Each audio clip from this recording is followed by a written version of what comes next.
जी नमस्कार दोस्तों, मैं सत्य मिश्रा आप सभी का अपने YouTube चैनल पे स्वागत करता हूं दोस्तों। और आशा करता हूं कि आप सभी स्वस्थ और मस्त होंगे और आपकी जो तैयारी है वो भी बिल्कुल अच्छे तरीके से चल रही होगी। तो चलिए दोस्तों, आज इस क्लास का स्टार्ट सबसे पहले कुछ महत्वपूर्ण तिथियों के साथ करते हैं कि अगस्त मंथ में जो महत्वपूर्ण तारीख है उसके बारे में हम चर्चा करेंगे। फिर उसके बाद धीरे धीरे आगे बढ़ेंगे और यहाँ पे देखेंगे कि जो अनुसूचियाँ हैं संविधान की उसके बारे में चर्चा करेंगे। फिर आगे चलेंगे, जो करंट के प्रश्न है उसको यहाँ पे देखेंगे। तो शुरू से अंत तक पूरा वीडियो देखिएगा दोस्तों। अच्छा लगे तो लाइक शेयर सब्सक्राइब दोस्तों जरूर करिएगा। तो चलिए यहाँ पे सबसे पहले हम चलते हैं कि अगस्त मंथ के जो प्रमुख दिवस हैं उसको देख लेते हैं कि 1 अगस्त को कौन सा दिवस मनाया जाता है। विश्व स्तनपान दिवस जो है वो 1 अगस्त को मनाया जाता है। वही अगर हृदय प्रत्यारोपण दिवस की बात करें तो हृदय प्रत्यारोपण जो दिवस है वो 3 अगस्त को मनाया जाता है। मैत्री दिवस जो है वो 5 अगस्त को मनाया जाता है। हिरोशिमा दिवस या विश्व शांति दिवस जो है वो 6 अगस्त को मनाया जाता है। राष्ट्रीय हथकरघा दिवस जो है वो 7 अगस्त को मनाया जाता है। अगस्त क्रांति या नागासाकी दिवस या भारत छोड़ो आंदोलन स्मृति दिवस जो है या विश्व आदिवासी दिवस जो है वो 9 अगस्त को मनाया जाता है। तो चलिए आगे चलते हैं। यहाँ पे आगे है कि विश्व जैव ईंधन दिवस जो है वो 10 अगस्त को मनाया जाता है। खुदीराम बोस शहीद दिवस जो है वो 11 अगस्त को मनाया जाता है।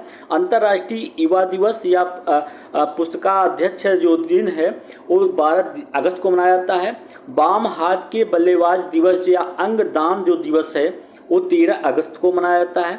विश्व युवक दिवस या संस्कृत दिवस या पाकिस्तान स्वतंत्रता दिवस जो है वो 14 अगस्त को मनाया जाता है। स्वतंत्रता दिवस भारत में 15 अगस्त को मनाया जाता है। और बांग्लादेश का राष्ट्रीय शोक दिवस जो है वो भी 15 अगस्त को ही मनाया जाता है। बड़ी देखिए दोस्तों, यहाँ पे आप देख सकते हैं कि जो भारत का स्वतंत्रता दिवस जो है वो 15 अगस्त को मनाया जाता है। और सबसे बड़ी बात है कि उसी दिन बांग्लादेश का राष्ट्रीय शोक दिवस जो है वो भी मनाया जाता है। पांडिचेरी विलय दिवस जो है वो आपका 16 अगस्त को मनाया जाता है। इंडोनेशिया स्वतंत्रता दिवस जो है वो 17 अगस्त को सेलिब्रेट किया जाता है। चलिए आगे चलते हैं, कुछ और दिवस देख लेते हैं। अफगानिस्तान का स्वतंत्रता दिवस जो है उस 18 अगस्त को मनाया जाता है। विश्व फोटोग्राफी दिवस जो है वो 19 अगस्त को मनाया जाता है। विश्व मच्छर दिन बिल्कुल 20 अगस्त को मनाया जाता है। कोलकाता के जन्म दिन जो है वो 24 अगस्त को। महिला समानता दिवस जो है वो 26 अगस्त को मनाया जाता है। मदर टेरेसा जयंती जो है वो 27 अगस्त को मनाई जाती है। राष्ट्रीय खेल दिवस जो कि मेजर ध्यानचंद के जन्म दिवस के रूप में मनाया जाता है, जो कि हॉकी के जादूगर भी कहे जाते हैं। हॉकी के जादूगर इनको कहा जाता है, किसको? मेजर ध्यानचंद को। और उन्हीं के जन्मदिन के उपलक्ष्य में 29 अगस्त को राष्ट्रीय खेल दिवस जो है वो मनाया जाता है।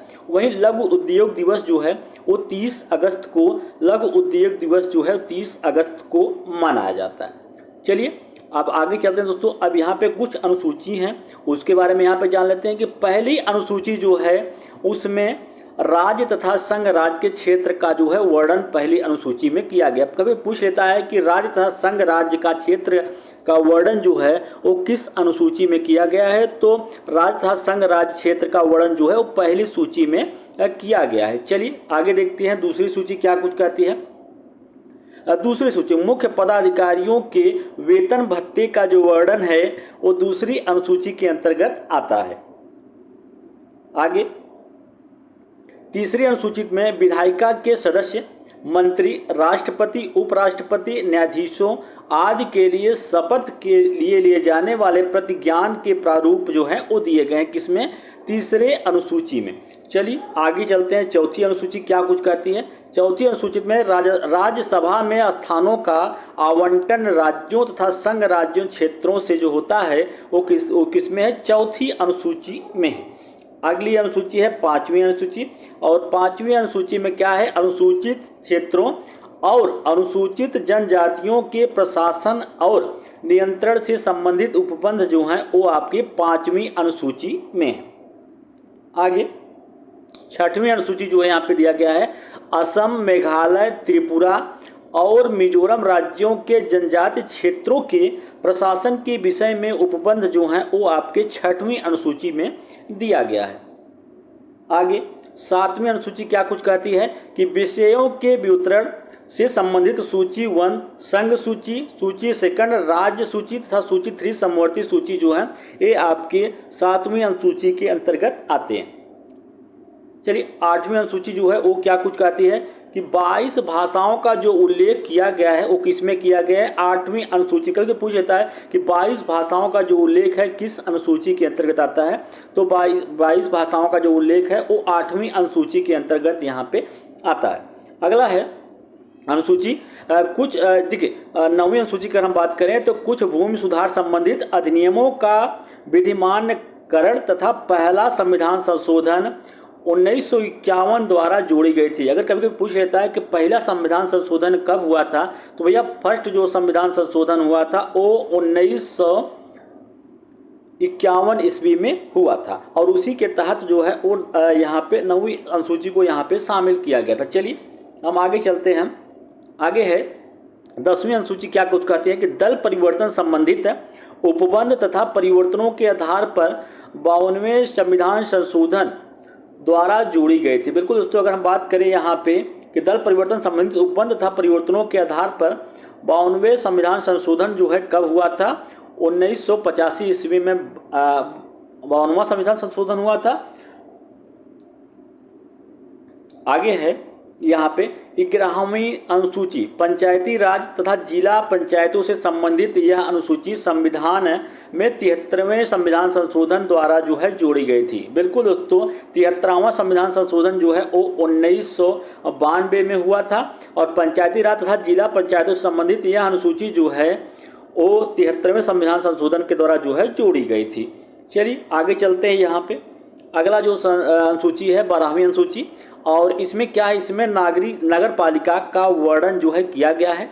यह अनुसूची संविधान में 74वें संवैधानिक संशोधन जो है 1993 में हुआ था, उसके द्वारा इसको जो है जोड़ा गया था। तो भैया ये आपके रहे कुछ महत्वपूर्ण तिथियां, आपके जो अगस्त मंथ की महत्वपूर्ण तिथियां हैं या दिवस हैं उसको आप देख लीजिएगा। उसके अलावा जो अनुसूची है वो यहाँ पे उसके बारे में चर्चा हुई। अब आगे चलते हैं, जो करंट है उसको यहाँ पे देखते हैं। बिल्कुल भैया 3 सितंबर दैनिक समसामयिक की सभी प्रतियोगी परीक्षाओं के लिए महत्वपूर्ण, कोई भी प्रतियोगी परीक्षा हो दोस्तों, हर एक प्रतियोगी परीक्षा में आपको बता दें करंट से अक्सर प्रश्न जो है आपकी परीक्षाओं में पूछा जाता है और हर एक एग्जाम में एक महत्वपूर्ण रोल जो है ये अदा करता है। ठीक है, रोल इसका बहुत ही ज़्यादा महत्वपूर्ण कह सकते हैं कि इम्पॉर्टेंट रोल होता है। ठीक है, तो चलिए स्टार्ट करते हैं आज के कुछ महत्वपूर्ण सुर्खियों के साथ। सबसे महत्वपूर्ण सुर्खियाँ जो है यहाँ पे जान लीजिए कि केंद्र ने 2817 करोड़ रुपए के डिजिटल कृषि मिशन को मंजूरी दी है। आगे चलें, यहाँ पे सुर्खियाँ क्या है। फिर आगे है कि भारतीय नौसेना का P-81 वरुण अभ्यास के लिए फ्रांस पहुंचा। आगे है बी सतीश कुमार ने इंडियन ऑयल के अध्यक्ष का अतिरिक्त प्रभार जो है वो संभाला। वहीं आगे चलें, कैबिनेट ने किसानों के जीवन में सुधार के लिए 7 योजनाओं को यहाँ पे मंजूरी दी। 151 देशों के साथ भारत का व्यापार अधिशेष है और 75 के साथ घाटा। उच्चतम न्यायालय ने बुलडोजर न्याय पद्धति की आलोचना की है। भारतीय सेना ने पूर्व सैनिकों की सहायता के लिए परियोजना नमन की शुरुआत की है। अगर यहाँ पे पूछ लिया कि परियोजना जो नमन है वो किसके द्वारा शुरू किया गया है, तो बिल्कुल भैया भारतीय सेना ने पूर्व सैनिकों की सहायता के लिए नमन जो योजना है उसको शुरू की है। आगे चलें यहाँ पे, तो नीतीश कुमार ने पेरिस पैरालंपिक 2024 में स्वर्ण पदक जो है वो जीता है। फ्रांस के राष्ट्रपति इमैनुअल मैक्रों को ओलंपिक आर्डर से सम्मानित जो है वो किया गया। योगेश कथुनिया ने पेरिस 2024 में डिस्कस में रजत पदक जो है वो हासिल किया है। जो रातों को कोशिशों में गवा देते हैं, बिल्कुल जो रातों को कोशिशों में गवा देते हैं वही सपनों की चिंगारी को और हवा देते हैं। तो बिल्कुल भैया ये रही आपके जो ऊर्जावान बनाएगी, बिल्कुल ये मोटिवेशनल क्विट है जो आपको ऊर्जावान बनाए रखेगी। चलिए हम आगे चलते हैं। यहाँ पे आगे प्रश्न यहाँ पे श्री गड़साई करते हैं आगे के प्रश्नों को। ठीक है, बिल्कुल यहाँ पे पहला प्रश्न है कि पैरालंपिक या ओलंपिक में ट्रैक एंड फील्ड इवेंट में 2 पदक जीतने वाली पहली भारतीय महिला एथलीट कौन है? रश्मि कुमार, विशाखा शुक्ला, हरमनप्रीत कौर और प्रीति पाल। तो पैरालंपिक या ओलंपिक में ट्रैक एंड फील्ड इवेंट में 2 पदक जीतने वाली पहली भारतीय महिला एथलीट कौन है? प्रीति पाल हैं। तो अब देखिए दोस्तों, अब प्रीति पाल के बारे में यहाँ पे जो डिटेल अपडेट वो है उसको भी देख लेते हैं कि डिटेल क्या कुछ कहता है। कि पैरा ओलंपिक जो है पैरा एथलीट प्रीति पाल, जो प्रीति पाल हैं पैरालंपिक या ओलंपिक में ट्रैक एंड फील्ड इवेंट में 2 पदक जीतने वाली पहली भारतीय महिला एथलीट बन गई हैं। प्रीति पाल ने पेरिस पैरालंपिक 2024 में 200 मीटर T35 दौड़ में कांस्य पदक जो है वो हासिल किया है। भारत ने मौजूदा पेरिस पैरालंपिक में 1 स्वर्ण पदक, 2 रजत पदक और 4 कांस्य पदक के साथ कुल 7 पदक जो है वो हासिल कर लिए हैं। दोस्तों यहाँ पे बात करें अगर हम पैरालंपिक की, तो वर्तमान में अगर बात करें तो भारत ने मौजूदा पेरिस पैरालंपिक में 1 स्वर्ण पदक जो है वो हासिल किया है, 2 रजत पदक और 4 जो है कांस्य पदक, पूरा मिला के दोस्तों 7 पदक जो है अभी आज तक हासिल किए। तो ये रहा यहाँ पे पैरालंपिक से रिलेटेड कुछ महत्वपूर्ण जानकारी। चलिए हम आगे चलते हैं। यहाँ पे अगला प्रश्न है यहाँ पे कि HCL टेक्नोलॉजीज ने हाल ही में नए सीईओ के रूप में किसे नियुक्त किया है। यहाँ पे अगर बात करें तो HCL जो टेक्नोलॉजीज है ने हाल ही में नए सीईओ के रूप में जो है वो किसको नियुक्त किया है, तो शिव वालिया को। किसको? शिव वालिया को यहाँ पे जो है वो नियुक्त किया गया है। शिव वालिया को नियुक्त किया गया है। भारत ने हाल ही में किस देश के साथ ग्रीन अमोनिया एक्सपोर्ट एग्रीमेंट जो है वो किया है, तो जापान के साथ। बिल्कुल इस प्रश्न का जो राइट जवाब होगा वो जापान होगा, क्योंकि यहाँ पे प्रश्न पूछा गया है कि भारत ने हाल ही में किस देश के साथ है ग्रीन अमोनिया एक्सपोर्ट एग्रीमेंट जो है वो किया है, तो जापान के साथ किया है। चलते हैं अगले प्रश्न की ओर बढ़ते हैं। यहाँ पे अगला प्रश्न है कि वित्त मंत्रालय ने हाल ही में कितनी कंपनियों को नवरत्न का जो दर्जा है वो दिया है। ठीक है, बिल्कुल यहाँ पे कितनी कंपनियों को जो है नवरत्न का दर्जा जो है वो वित्त मंत्रालय द्वारा दिया गया है, 3, 4, 5, 6। तो बिल्कुल यहाँ पे अगर हम बात करें तो 4 कंपनियों को वित्त मंत्रालय के द्वारा नवरत्न का दर्जा जो है वो दिया गया है। चलिए अब इसके बारे में थोड़ा जो डिटेल है उसको भी यहाँ पे देख लेते हैं कि कौन कौन सी वो कंपनी है, 4 कंपनियाँ। बिल्कुल वित्त मंत्रालय ने हाल ही में 4 सार्वजनिक क्षेत्रों के उद्यमों SJVN, सौर ऊर्जा निगम और NHPC और रेलटेल कॉरपोरेशन ऑफ इंडिया को नवरत्न का जो दर्जा है वो दिया है।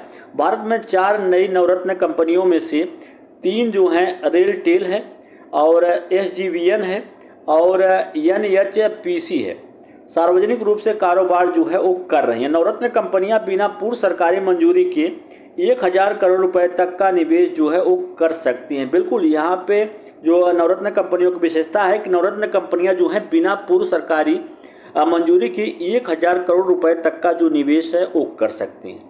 तो ये रहा 4 कंपनियां दोस्तों जो हैं आपकी।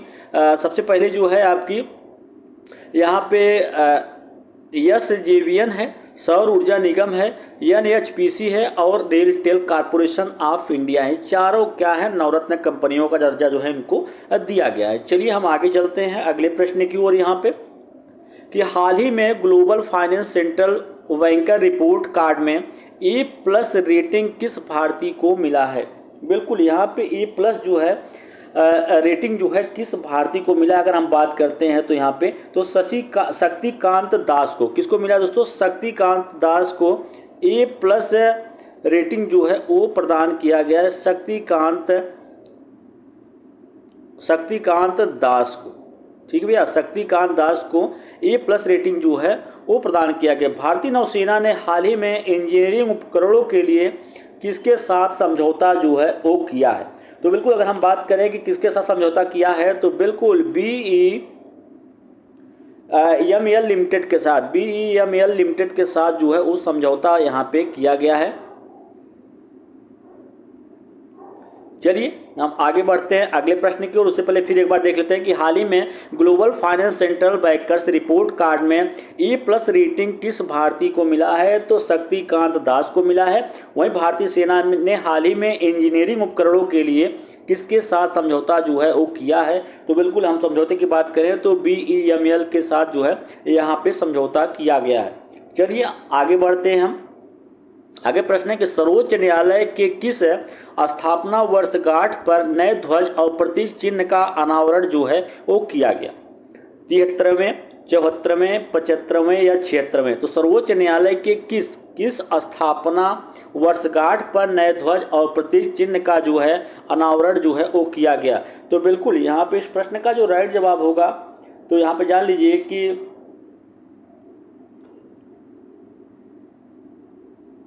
75वां। बिल्कुल इस प्रश्न का राइट जवाब क्या है? ऑप्शन नंबर 3 होगा कि 75वें वर्षगांठ पर जो है नए ध्वज और प्रतीक चिन्ह का अनावरण जो है यहाँ पे किया गया। अब इसके बारे में और थोड़ा डिटेल में जान लेते हैं यहाँ पे भैया कि भारत के सर्वोच्च न्यायालय की स्थापना की 75वीं वर्षगांठ के ऐतिहासिक अवसर पर राष्ट्रपति द्रौपदी मुर्मू ने 2 दिवसीय राष्ट्रीय जिला न्यायपालिका सम्मेलन के समापन सत्र के दौरान सर्वोच्च न्यायालय का नया ध्वज और प्रतीक चिन्ह का अनावरण जो है वो किया है।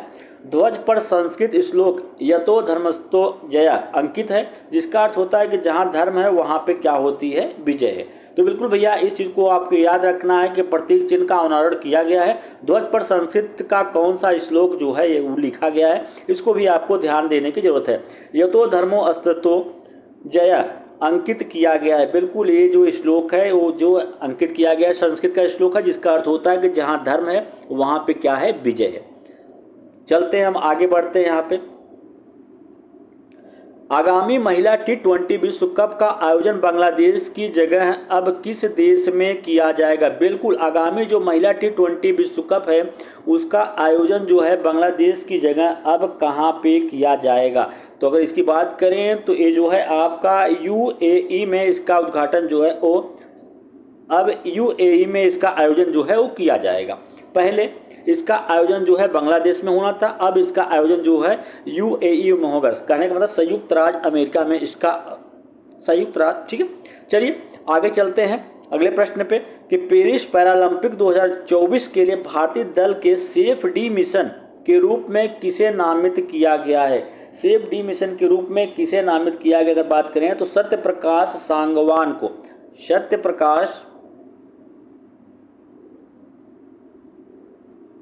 सत्यप्रकाश सांगवान जो हैं इनको यहाँ पे नामित किया गया है। और किसके लिए? पैरालंपिक 2024 के लिए भारतीय दल के सेफ डी मिशन के रूप में इनको नामित यहाँ पे किया गया है। किसको? सत्यप्रकाश सांगवान को नामित किया गया है। चलिए आगे चलते हैं, हम अगले प्रश्न की ओर बढ़ते हैं यहाँ पे कि पेरिस पैरालंपिक 2024 में एथलीट निषाद कुमार ने ऊंची कूद में कौन सा पदक जो है वो हासिल किया है? स्वर्ण पदक, रजत, कांस्य पदक या कोई पदक नहीं हासिल किया है?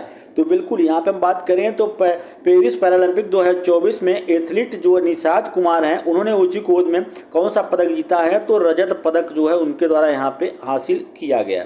चलिए अब इनके बारे में यहाँ पे कुछ और हम डिटेल देखते हैं कि पेरिस पैरालंपिक 2024 में एथलीट निषाद कुमार ने पुरुषों की ऊंची कूद T47 स्पर्धा में रजत पदक जीता। 3 साल पहले टोक्यो में दूसरे स्थान पर रहे निषाद ने 2.04 मीटर की छलांग के साथ सीजन का अपना सर्वश्रेष्ठ प्रदर्शन जो है वो किया, जिसमें उन्हें रजत पदक जो है वो मिला था। तो बिल्कुल भैया यहाँ पे उनको कौन सा पदक मिला था? रजत पदक जो है वो यहाँ पे मिला। चलिए आगे प्रश्न देखते हैं। अगला प्रश्न है यहाँ पे कि सिनसिनाटी ओपन 2024 का महिला एकल का खिताब जो है वो किसने जीता? तो बिल्कुल यहाँ पे महिला एकल का खिताब जो है वो किसने जीता था? तो आर्यना सावालेका ने। किसने दोस्तों? आर्यना सावालेका। बिल्कुल दोस्तों यहाँ पे सावालेका जो हैं उन्होंने एक खिताब जो है वो जीता था। दूसरा प्रश्न है यहाँ पे कि सिनसिनाटी ओपन 2024 का पुरुष एकल का खिताब जो है वो किसने हासिल किया? तो जेनिक सीनर ने। किसने? जेनिक सीनर ने पुरुष एकल का जो खिताब है वो जेनिक सीनर ने उसको जीता। और वहीं महिला की बात करें तो आर्यना सावालेका ने महिला एकल का जो खिताब है वो हासिल किया। चलिए आगे प्रश्न की ओर बढ़ते हैं और अगला प्रश्न आपके सामने यहाँ पे कि पंचायती राज मंत्रालय ने किसके साथ 5 दिवसीय प्रबंधन विकास कार्यक्रम जो है आयोजित कर रहा है? IIM Amritsar, NITI Aayog, IIT Delhi, IIM Ahmedabad. तो बिल्कुल यहाँ पर अगर हम बात करें तो पंचायती राज मंत्रालय ने किसके साथ 5 दिवसीय प्रबंधन विकास कार्यक्रम का जो आयोजन है किसके साथ कर रहा है, तो IIM जो है अमृतसर के साथ वो आयोजन यहाँ पे किया जा रहा है। तो बिल्कुल इस प्रश्न का राइट जवाब ऑप्शन नंबर जो फर्स्ट है वो इसका राइट जवाब होगा। चलिए यहाँ पे कुछ और जानकारी लेते हैं कि पंचायती राज मंत्रालय भारतीय प्रबंधन संस्थान अमृतसर की साझेदारी में 5 दिवसीय प्रबंधन विकास कार्यक्रम जो है वो आयोजित कर रहा है। इस प्रबंधन विकास कार्यक्रम का आयोजन जो है 2 से 6 सितंबर 2024 तक किया जा रहा है और इस कार्यक्रम में 10 राज्यों के पंचायती राज संस्थानों के निर्वाचित प्रतिनिधि और पदाधिकारी जो हैं वो शामिल होंगे। तो बिल्कुल अगर बात किया यहाँ पे कि जो 2 दिवसीय प्रबंधन विकास का कार्यक्रम का आयोजन किया जा रहा है और 2 से लेके 6 सितंबर तक इसका आयोजन किया जाएगा और इस कार्यक्रम में 10 राज्यों के पंचायती राज संस्थानों के निर्वाचित प्रतिनिधि और पदाधिकारी जो हैं वो शामिल होंगे। चलिए भैया आगे चलते हैं, यहाँ पे आगे बढ़ते हैं अगले प्रश्न पे कि NASSCOM के मनोनीत अध्यक्ष के रूप में किसे नियुक्त किया गया है। NASSCOM के मनोनीत अध्यक्ष के रूप में किसे नामित किया गया है, तो राजेश नाम्बियार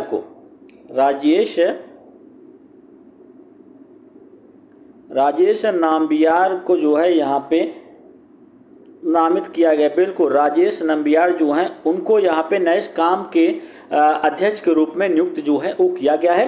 भारतीय विमानपत्तन प्राधिकरण के अंतरिम अध्यक्ष के रूप में जो है वो किसे नियुक्त किया गया है। भारतीय विमानपत्तन प्राधिकरण के अंतरिम अध्यक्ष के रूप में जो है किसे नियुक्त किया गया है, तो एम सुरेश को। किसको दोस्तों, एम सुरेश को नियुक्त किया गया है। बिल्कुल भैया एम सुरेश जो हैं इनको यहाँ पे भारतीय विमानपत्तन प्राधिकरण के अध्यक्ष के रूप में जो है वो नियुक्त किया गया है। चलिए हम आगे बढ़ते हैं और अगले प्रश्न की ओर बढ़ते हैं यहाँ पे कि केंद्रीय कैबिनेट ने डिजिटल कृषि मिशन के लिए कितने करोड़ रुपए की मंजूर जो है किए हैं, कितने करोड़ रुपए जो है यहाँ पे मंजूर किए हैं, तो 1817 करोड़, 2817 करोड़, 3817 करोड़ या 4817 करोड़। तो केंद्रीय कैबिनेट ने डिजिटल कृषि मिशन के लिए कितने करोड़ रुपए को यहाँ पे मंजूर किया है, तो 2817 करोड़ रुपए को यहाँ पे मंजूर जो है वो किया गया है। बिल्कुल इस प्रश्न का राइट जवाब ऑप्शन नंबर सेकंड होगा। ये बात करें अगर हम केंद्रीय मंत्री जो हैं वो अश्विनी वैष्णव ने घोषणा की है कि देश में आर्थिक विकास की दिशा में एक महत्वपूर्ण कदम में केंद्र सरकार ने 2817 करोड़ रुपए के डिजिटल कृषि मिशन को मंजूरी दे दी है। बागवानी के सतत विकास के लिए 860 करोड़ रुपए की एक और बड़ी योजना को कैबिनेट में मंजूरी दी गई है। बिल्कुल दोस्तों यहाँ पे बागवानी के सतत विकास के लिए 860 करोड़ रुपए की एक और बड़ी योजना को कैबिनेट में मंजूरी जो है वो दे दी गई है। चलिए आगे देखते हैं, यहाँ पे आगे प्रश्न की ओर बढ़ते हैं। अगला प्रश्न जो यहाँ पे दिया गया है उसको देखते हैं कि महाराष्ट्र के पहले सोलर विलेज का उद्घाटन किस राज्य में जो है वो किया गया। बिल्कुल यहाँ पे अगर हम बात करें कि महाराष्ट्र के पहले सोलर विलेज का उद्घाटन किस राज्य में किया गया है, तो सतारा में किया गया। कहाँ पे, सतारा। इस प्रश्न का राइट जवाब क्या होगा, सतारा होगा। वही अगर हम बात करें कि हाल ही में नए केंद्रीय गृह सचिव के रूप में किसने पदभार जो है ग्रहण किया है, केंद्रीय गृह सचिव के रूप में किसने पदभार ग्रहण किया है, तो बिल्कुल गोविंद मोहन ने। इसका राइट जवाब क्या होगा दोस्तों, गोविंद मोहन होगा। इस प्रश्न का राइट जवाब गोविंद मोहन ने पदभार जो है वो ग्रहण किया है। चलिए आगे बढ़ते हैं अगले प्रश्न की ओर। राष्ट्रीय अंतरिक्ष दिवस जो है वो कब मनाया जाता है, 21 अगस्त को, 22 अगस्त को, 23 अगस्त या 24 अगस्त को। तो राष्ट्रीय अंतरिक्ष दिवस जो है वो कब मनाया जाता है, तो यहाँ पर बात करें तो हम 23 अगस्त को जो है वो राष्ट्रीय अंतरिक्ष दिवस के रूप में मनाया जाता है। ठीक है, और मनाने के पीछे का और क्या रीजन है यहाँ पे जान लीजिए कि भारत के लिए 23 अगस्त देश की अंतरिक्ष यात्रा में एक महत्वपूर्ण दिन है, जो चंद्रयान 3 मिशन की ऐतिहासिक सफलता के बाद पहली बार जो है वो मनाया जा रहा है। चंद्रयान 3 मिशन के तहत भारत ने मिशन के साथ भेजे गए विक्रम लैंडर को चंद्रमा की दक्षिणी ध्रुव पर जिस स्थान पर लैंड कराया था उसे शिव शक्ति पॉइंट का नाम जो है वो दिया गया था। बिल्कुल दोस्तों, अगर पूछ लेता है कि विक्रम लैंडर को चंद्रमा के दक्षिणी ध्रुव पर जिस स्थान पर लैंड कराया गया था उसका नाम क्या था, तो उसका नाम यहाँ पे शिव शक्ति पॉइंट जो है वो रखा गया था। चलिए आगे बढ़ते हैं हम कि राष्ट्रीय अंतरिक्ष दिवस 2024 का थीम क्या था। राष्ट्रीय अंतरिक्ष दिवस 2024 का थीम जो है वो क्या था, तो चंद्रमा को छूते हुए जीवन को छूना। बिल्कुल दोस्तों, इसका जो थीम था चंद्रमा को छूते हुए जीवन को छूना, जीवन को छूते हुए जीवन को छूना, ये थीम था। बिल्कुल, राष्ट्रीय अंतरिक्ष दिवस 2024 का थीम था कि चंद्रमा को छूते हुए जीवन को छूना, भारत की अंतरिक्ष गाथा। ठीक है, चलिए राष्ट्रीय अंतरिक्ष भूविज्ञान पुरस्कार की स्थापना जो है किस मंत्रालय द्वारा जो है वो की गई है। तो बिल्कुल यहाँ पर अगर हम बात करें कि राष्ट्रीय भूविज्ञान पुरस्कार की स्थापना जो है किस मंत्रालय द्वारा की गई है, तो खान मंत्रालय। बिल्कुल भैया, इस प्रश्न का राइट जवाब क्या होगा, खान मंत्रालय जो होगा इसका राइट जवाब होगा कि खान मंत्रालय द्वारा घोषणा जो है वो की गई है। चलिए हम आगे बढ़ते हैं और अगले प्रश्न की ओर चलते भैया। यहाँ पे अगला प्रश्न है यहाँ पे, हाल ही में नए केंद्रीय गृह सचिव के रूप में किसने जो है पदभार ग्रहण किया है। गोविंद मोहन ने, अजय कुमार भल्ला ने, राजीव सिन्हा ने, इसमें से कोई नहीं। तो इस प्रश्न का राइट जवाब क्या होगा दोस्तों कि हाल ही में नए केंद्रीय गृह सचिव के रूप में किसने पदभार जो है ग्रहण किया है, तो गोविंद मोहन ने पदभार जो है वो ग्रहण किया है। तो चलिए इनके बारे में कुछ और जानकारी लेते हैं कि वरिष्ठ आईएएस अधिकारी गोविंद मोहन ने हाल ही में नए केंद्रीय गृह सचिव के रूप में कार्यभार जो है वो संभाल लिया है। उन्होंने अजय कुमार भल्ला का स्थान लिया। पहले अगर हम बात करें कि पहले जो है केंद्रीय गृह सचिव के रूप में कौन थे, तो अजय कुमार भल्ला थे। अब उनके स्थान पे कौन आ गए हैं, गोविंद मोहन जो है उनके स्थान पे नए केंद्रीय गृह सचिव जो है वो बनाए गए हैं। तो बनारस हिंदू विश्वविद्यालय से बीटेक उनके द्वारा किया गया और आईआईएम अहमदाबाद से पीजी डिप्लोमा करने वाले मोहन कैबिनेट सचिव के बाद शीर्ष नौकरशाही पद पर नियुक्त से पहले केंद्रीय संस्कृत सचिव के रूप में कार्यरत थे। इससे पहले दोस्तों ये क्या थे, केंद्रीय संस्कृत सचिव के रूप में जो है एक कार्य कर रहे थे। तो चलिए अब आगे चलते हैं, अगला प्रश्न जो है उसको देखते हैं यहाँ पे कि प्रधानमंत्री नरेंद्र मोदी ने मलेशियाई पीएम के साथ द्विपक्षीय बैठक की। मलेशिया में प्रधानमंत्री कौन है। बिल्कुल दोस्तों, मलेशिया के प्रधानमंत्री जो हैं वो कौन हैं, अगर बात करते हैं तो अनवर इब्राहिम जो हैं वो मलेशिया के प्रधानमंत्री हैं। अनवर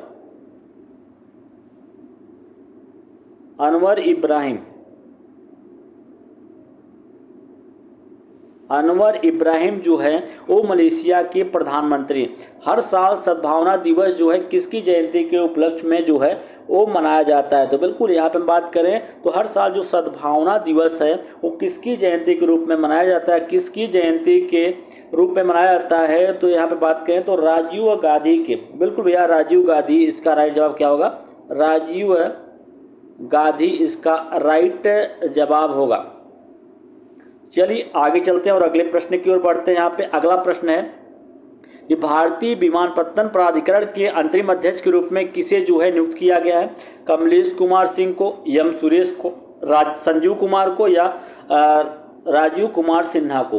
तो यहाँ पे बता दें आप सभी को कि एम सुरेश को भारतीय विमानपत्तन प्राधिकरण के अंतरिम अध्यक्ष के रूप में एम सुरेश को जो है वो यहाँ पे नियुक्त किया गया है। तो चलिए और कुछ डिटेल में जानते हैं इनके बारे में कि एम एस सुरेश को अगस्त 2024 से भारतीय विमानपत्तन प्राधिकरण के अंतरिम अध्यक्ष के रूप में जो है नियुक्त किया गया है और यह बदलाव सरकार द्वारा पिछले अध्यक्ष संजीव कुमार को पद से हटाने के फैसले के बाद आया है। बिल्कुल, अगर हम बात करें कि पहले जो है अध्यक्ष कौन थे, तो पहले अध्यक्ष जो थे संजीव कुमार थे। अब कौन बने गए हैं, एम सुरेश को जो है अध्यक्ष बनाया गया है। चलिए आगे चलते हैं कि केंद्रीय मंत्री डॉक्टर वीरेंद्र कुमार ने कहां पर 17वें दिव्य कला मेले का उद्घाटन जो है वो किया है।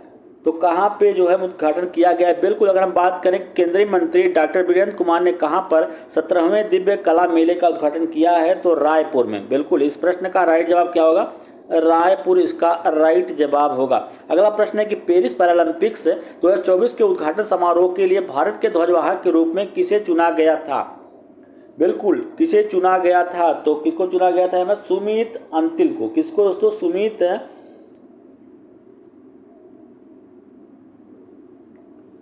सुमित अंतिल को जो है वो चुना गया था। बिल्कुल,